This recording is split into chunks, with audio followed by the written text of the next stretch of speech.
This is a very easy way to restring your tent poles. So a lot of the videos will show that you have to measure things and make marks, but what you can do is you can pull out your old shock cord. You can cut it, and then you can tie your new shock cord to your old shock cord. And this is gonna allow you to pull your new shock cord completely through. You don't have to measure both sides. You just gotta make sure this is really tight, it's not here.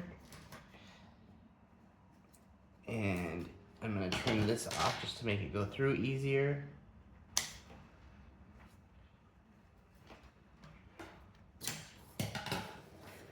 And then you just go to the other side and you pull it all the way through, and when you tighten it, you just make sure there's the correct tension on each side, and you're done.